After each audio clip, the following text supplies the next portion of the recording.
So many aspects of Guru Padmasambhava's teachings are actually very relevant to today. But Guru Padmasambhava himself was really always thinking out of the box. So while on one hand, he was pulling together incredible systems of ritual that could be used to shift electromagnetic fields and change conditions. The types of things that he was evolving are actually things at the very cutting edge of quantum physics today.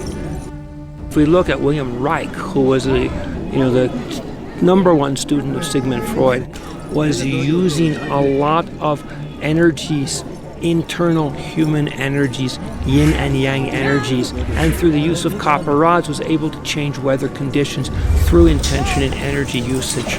Okay, this is not New Age. William Reich was doing this very scientifically during the Great Depression.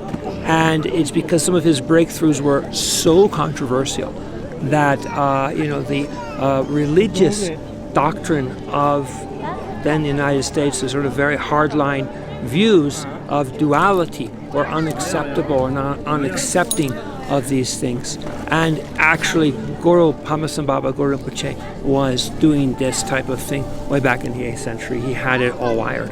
And this is what's really amazing. So many of the great lamas, many of the great teachers, all find inspiration from Guru Rinpoche. And he was, we call him the lotus-born master. He's born in lotus. Lotus symbolizes purity. Lotus is the mandala. Lotus rises up from the muck of the dirt underneath the water, and through the water it rises up and spreads this incredible mandala. And essentially, if we want to find our own path to Shambhala, we really have to do it not by avoiding things, but by confronting them directly in a positive and constructive way, which is what Guru Padmasambhava did. And essentially, we have to come out through the muck of our lives, through the things that went wrong.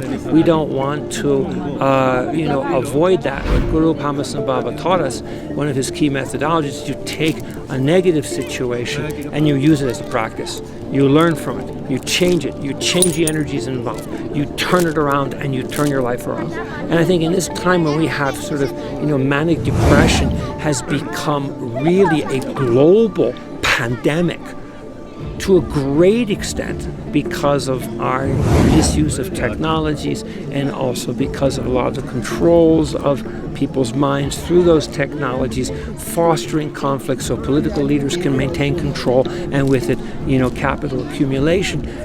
We need to give people something that's going to be able to allow them to free their mind, to take the power of the mind back. And this is what's in his teaching. And of course, the quintessential of Guru Rinpoche's teaching is to cut through all the obstacles of the mind, all the obstacles around us, by freeing the mind of its own thoughts, of its own perpetual distractions, and being able to have clarity and awareness every single second, to be in the moment, to be in the now, and to realize the now is everything, the now is forever, not to think about the past so much or the future, because all of these things don't actually exist. And in this quintessential wisdom, his teachings today are ever so more powerful and ever so more youthful, not only to people who are middle-aged or older, but to young people as well. And this is also what we're trying to do at Shambhala Studio, is to make this information accessible to everyone. That's why, in addition to our documentaries, we're doing feature films, sci-fi films. We're going to start a cartoon series.